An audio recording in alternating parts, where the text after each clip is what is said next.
ദൃഷ്ടി ന്യൂസിന്റെ റൂട്ടൽ ആപ്പിലേക്ക് നിങ്ങൾക്ക് ഏവർക്കും സ്വാഗതം. എൻ്റെ പേര് ലിജിൻ. ബ്രഹ്മപുത്ര നദിയെക്കുറിച്ച് നമുക്ക് കുറച്ച് കാര്യങ്ങൾ അറിയാം. ബ്രഹ്മപുത്ര നദി ഉത്ഭവിക്കുന്ന രാജ്യം ഏതാണ്? ബ്രഹ്മപുത്ര നദി ഉത്ഭവിക്കുന്ന രാജ്യം ചൈനയാണ്. ബ്രഹ്മപുത്ര നദി ഉത്ഭവിക്കുന്ന ഹിമാനി ഏതാണ്? ചെമയുങ്ദും ഹിമാനി. ചെമയുങ്ദും ഹിമാനിയിൽ നിന്നാണ് ബ്രഹ്മപുത്ര നദി ഉത്ഭവിക്കുന്നത്. ചെമയുങ്ദും ഹിമാനി ഏത് തടാകത്തിൽ നിന്നാണ് ഉത്ഭവിക്കുന്നത്? മാനസരോവർ തടാകം. അതായത് ചെമയുങ്ദും ഹിമാനി ഏത് തടാകത്തിന്റെ അരികിലാണ്? മാനസ സരോവർ തടാകത്തിന്റെ അരികിലാണ്. അത് നമ്മളുടെ സിന്ധു നദി ഉത്ഭവിക്കുന്ന തടാകമാണ് മാനസ സരോവർ തടാകം.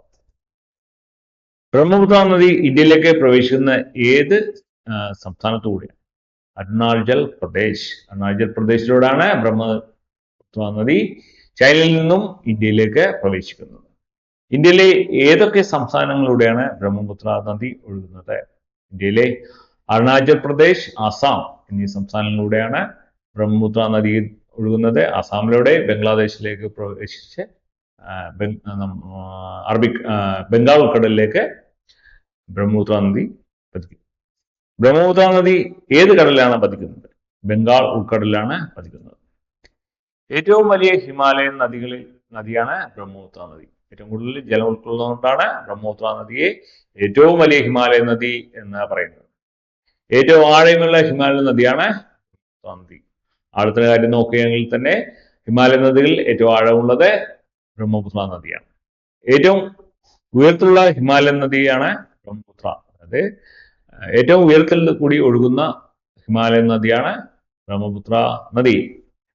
പുരുഷനാമത്തിലുള്ള ഏക ഹിമാലയൻ നദിയാണ് ബ്രഹ്മപുത്ര നദി. പുരുഷനാമത്തിലുള്ള ഏക ഹിമാലയൻ നദിയാണ് ബ്രഹ്മപുത്ര നദി. ബ്രഹ്മാവിന്റെ നാമത്തിലാണ് ഈ നദി അറിയപ്പെടുന്നത്. ചുവന്ന നദി എന്നറിയപ്പെടുന്ന നദിയാണ് ബ്രഹ്മപുത്ര നദി. ചുവന്ന നദി എന്നും ബ്രഹ്മപുത്ര നദി അറിയപ്പെടുന്നു, വിശേഷിക്കപ്പെടുന്നു. ബ്രഹ്മപുത്ര നദി ഏതൊക്കെ രാജ്യങ്ങളിലൂടെയാണ് ഒഴുകുന്നത്? ഇന്ത്യയിലൂടെയും അതുപോലെ തന്നെ ചൈനയിലൂടെയും ബംഗ്ലാദേശിലൂടെയാണ് ബ്രഹ്മപുത്ര നദി ഒഴുകുന്നത്. ബ്രഹ്മപുത്ര നദിയുടെ നീളം എത്രയാണ്? 2900 കിലോമീറ്റർ ആണ്. 2900 കിലോമീറ്റർ ആണ് ബ്രഹ്മപുത്ര നദിയുടെ ആകെ നീളം. ബ്രഹ്മപുത്ര നദി ഇന്ത്യയിലൂടെ ഒഴുകുന്ന നീളമാണ് 916 കിലോമീറ്റർ ആണ് ബ്രഹ്മപുത്ര നദിയുടെ ഇന്ത്യയിൽ കൂടി ഒഴുകുന്ന ദൂരം. ലൗഹിത്യ എന്ന പ്രാചീന കാലത്തെ അറിയപ്പെടുന്ന നദിയാണ് ബ്രഹ്മപുത്ര നദി. ബ്രഹ്മപുത്ര നദിയുടെ പ്രാചീന കാലത്തെ നാമമായിരുന്നു ലൗഹിത്യ. ബ്രഹ്മപുത്ര നദി ടിബറ്റിൽ അറിയപ്പെടുന്ന പേരെന്താണ്? പല നദികൾക്കും അതേ പ്രദേശങ്ങളിൽ വ്യത്യസ്തമായ പേരുകളാണ്. അത് ടിബറ്റിൽ അറിയപ്പെടുന്ന പേരാണ് സാങ്പോ. ബ്രഹ്മപുത്ര നദി ടിബറ്റിൽ അറിയപ്പെടുന്ന പേരാണ് സാങ്പോ. ബ്രഹ്മപുത്ര നദി അരുണാചൽ പ്രദേശിൽ ഏതിൽ പേരിലാണ് അറിയപ്പെടുന്നത്? ദിഹാങ്. അരുണാചൽ പ്രദേശിൽ ബ്രഹ്മപുത്ര നദി അറിയപ്പെടുന്ന പേരാണ് ദിഹാങ്. ബ്രഹ്മപുത്ര നദി ബംഗ്ലാദേശിൽ എത്തുമ്പോൾ അറിയപ്പെടുന്ന പേരാണ് ജമുന. എന്താണ് അറിയപ്പെടുന്നത്? ജമുന. ബംഗ്ലാദേശിൽ അറിയപ്പെടുന്ന പേരാണ് ബ്രഹ്മപുത്ര നദിയുടെ പേരാണ് ജമുന. ലോകത്തിലെ ഏറ്റവും വലിയ നദീജന്യ ദ്വീപാണ് മജുലി ദ്വീപ്. ആസാമിലെ മജുലി ദ്വീപാണ് ലോകത്തിലെ ഏറ്റവും വലിയ നദീജന്യ ദ്വീപ്. അതിന്നൊരു ജില്ലയാണ്. മജുലി ദ്വീപ് ഏത് നദിയിലാണ് സ്ഥിതി ചെയ്യുന്നത്? ബ്രഹ്മപുത്ര നദിയിലാണ് മജുലി ദ്വീപ് സ്ഥിതി ചെയ്യുന്നത്. കാശിരംഗ ദേശീയ പാർക്ക് ഏത് നദിയിലാണ് സ്ഥിതി ചെയ്യുന്നത്? ബ്രഹ്മപുത്ര നദിയിലാണ്. കാസിരംഗ ദേശീയ പാർക്ക് സ്ഥിതി ചെയ്യുന്നത് ബ്രഹ്മപുത്ര നദിയുടെ സമീപത്താണ്. കാസിരംഗ ദേശീയ പാർക്കിൽ ഏത് സംസ്ഥാനത്താണ് സ്ഥിതി ചെയ്യുന്നത്? ഇത് ആസാമിലാണ് കാസിരംഗ നാഷണൽ പാർക്ക് സ്ഥിതി ചെയ്യുന്നത്. കാസിരംഗ ദേശീയ പാർക്കിൽ സംരക്ഷിക്കപ്പെടുന്ന പ്രധാനപ്പെട്ട മൃഗമാണ് ഒറ്റക്കൊമ്പൻ കാണ്ടാമൃഗം. ഈ പറയുന്ന കാസിരംഗയിൽ കാണപ്പെടുന്ന ഏറ്റവും പ്രധാനപ്പെട്ട മൃഗങ്ങളിൽ ഒന്നാണ് ഒറ്റക്കൊമ്പൻ കാണ്ടാമൃഗം. അത് വളരെ ഇന്ത്യയിൽ കാണ്ടാമൃഗമുള്ള ഏക പ്രദേശമാണ് കാസിരംഗ ദേശീയ ഉദ്യാനം. അത് ആസാമിലാണ്. ഇതിന്റെ ഏറ്റവും വലിയ പ്രത്യേകത ഈ സാധാരണ കാണ്ടാമൃഗ ആഫ്രിക്കൻ കാണ്ടാമൃഗങ്ങൾക്കുണ്ടാകുന്നത് 2 കൊമ്പ് ഇതാണ്. പക്ഷെ ഇന്ത്യയിലുള്ള കാണ്ടാമൃഗത്തിന് ഒറ്റ കൊമ്പേ ഉണ്ടാകുന്നുള്ളൂ. ബ്രഹ്മപുത്ര നദി ബംഗ്ലാദേശിൽ പ്രവേശിക്കുന്നത് എവിടെ വെച്ചാണ്? ആസാമിലെ ദുബ്രി എന്ന് പറയുന്ന പ്രദേശത്ത് വെച്ചാണ് ആസാമിൽ നിന്നും ബംഗ്ലാദേശിലേക്ക് പ്രവേശിക്കുന്നത്. ജമുന നദി പന്മ നദിയുമായി ചേർന്ന് ഏത് നദിയിലാണ് രൂപപ്പെടുന്നത്? മേഘ നദി. ജമുന നദി, അതായത് ബ്രഹ്മപുത്ര നദി ആസാമിലല്ല, നമ്മുടെ ബംഗ്ലാദേശിൽ ചെന്ന് കഴിയുമ്പോൾ അവിടെ പന്മ നദിയുമായിട്ട് ചേർന്ന് മേഘ നദി രൂപപ്പെടുന്നു. ദേശീയ ജലപാത NW2 നാഷണൽ വാട്ടർവേ 2 ഏത് നദിയിലൂടെയാണ് ഉള്ളത്? ബ്രഹ്മപുത്ര നദിയിലാണ് നാഷണൽ വാട്ടർവേ 2 സ്ഥിതി ചെയ്യുന്നത്. ദേശീയ ജലപാത NW2 ഏതൊക്കെ സ്ഥലങ്ങളെ തമ്മിൽ ബന്ധിപ്പിക്കുന്നു? ആസാമിലെ ദുബ്രിയുമായി ബന്ധിപ്പിക്കുന്നു. ദേശീയ ജലപാത NW2 ഏതൊക്കെ സംസ്ഥാനങ്ങൾ തമ്മിലാണ് ബന്ധിപ്പിക്കുന്നത്? ആസാമിലെ നദിയായ ദുബ്രിയുമായി ബന്ധിപ്പിക്കുന്നു. ഇന്ത്യയിലെ ഏറ്റവും നീളം കൂടിയ ജലപാതയാണ് ഗംഗാ നദിയിലെ നാഷണൽ വേ 1 NW1 ആണ് ഇന്ത്യയിലെ ഏറ്റവും നീളം കൂടിയ ദേശീയ ജലപാത.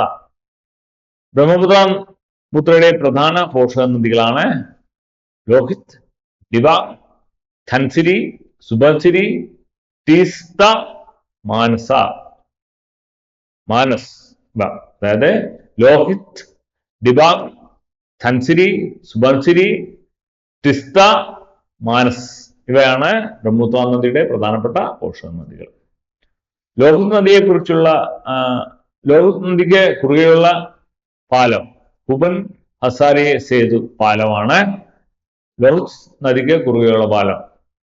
ഇതിന് മറ്റൊരു പേരാണ് ധോല സൗദിയ പാലം. അതായത് ഹുബൻ ഹസാരിയ സേതുവിന്റെ മറ്റൊരു പേരാണ് ധോല സാദിയ പാലം. സേതു എന്ന് പറഞ്ഞാൽ പാലം എന്നാണ് അർത്ഥം. ബ്രഹ്മപുത്രയുടെ പോഷക നദികളിൽ ഏറ്റവും വേഗത്തിൽ ഒഴുകുന്ന നദിയാണ് ടിസ്തയാണ് ഇന്ത്യയിൽ തന്നെ ഏറ്റവും വേഗത്തിൽ ഒഴുകുന്ന നദി. ബ്രഹ്മപുത്രയുടെ ഏറ്റവും വേഗത്തിൽ ഒഴുകുന്ന നദിയാണ് ടിസ്ത നദി. ഭൂട്ടാനിൽ ഏറ്റവും നീളം കൂടിയ നദിയാണ് മാനസ്. ഭൂട്ടാനിൽ ഏറ്റവും നീളം കൂടിയ നദിയാണ് മാനസ്. ഇന്ത്യയുടെ അയൽരാജ്യമാണ് ഭൂട്ടാൻ. ഭൂട്ടാനിൽ ഏറ്റവും നീളം കൂടിയ നദിയാണ് മാനസ്. ഭൂട്ടാനിലെ ഏറ്റവും നീളം കൂടിയ നദിയാണ് മാനസ്. മാനസ് ദേശീയോദ്യാനം ഏതൊക്കെ രാജ്യങ്ങളായി വ്യാപിച്ചു കിടക്കുന്നു? മാനസ് എന്ന് പറയുന്ന ദേശീയോദ്യാനം ഭൂട്ടാനുമായും അതുപോലെ ഇന്ത്യയുമായും വ്യാപിച്ചു കിടക്കുന്നു. ഇത് അതിർത്തി പ്രദേശത്താണ് ഈ പറയുന്ന മാനസ് ദേശീയോദ്യാനം സ്ഥിതി ചെയ്യുന്നത്. ലോകത്തിലെ ഏറ്റവും വലിയ ഡെൽറ്റ ഏതാണ്? സുന്ദർബൻസ് ഡെൽറ്റയാണ് ലോകത്തിലെ ഏറ്റവും വലിയ ഡെൽറ്റ. നദീമുഖത്താണ് പ്രധാനമായും ഡെൽറ്റകളെ ഉണ്ടാകുന്നത്. സുന്ദർബൻസ് ഡെൽറ്റ ഏതൊക്കെ നദികൾ ചേർന്ന് രൂപം കൊണ്ടതാണ്? അതായത് ഗംഗയും ബ്രഹ്മപുത്രയും ചേർന്നാണ് സുന്ദർബൻസ് ഡെൽറ്റ സ്ഥിതി ചെയ്യുന്നത്. ഈ പ്രദേശത്തെ സുന്ദരി ചിടകളാണ് സുന്ദർബൻസ്, അതായത് സുന്ദരി വനങ്ങൾ എന്നറിയപ്പെടുന്ന ഈ പ്രദേശത്തിന് ആ പേര് നൽകുവാനായിട്ട് കാരണമായിട്ടുള്ളത്. ഇന്ത്യയിലെ ദേശീയ മൃഗമായ റോയൽ ബംഗാൾ ടൈഗർ ഏറ്റവും കൂടുതൽ കാണപ്പെടുന്നത് ഈ സുന്ദർബൻസിൽ ആണ്. ഇതാണ് നമ്മളെ ബ്രഹ്മപുത്ര നദിയുമായിട്ട് ബന്ധപ്പെട്ടുള്ള പ്രധാനപ്പെട്ട കുറച്ച് കാര്യങ്ങൾ. എല്ലാവർക്കും പ്രത്യേകം നന്ദി.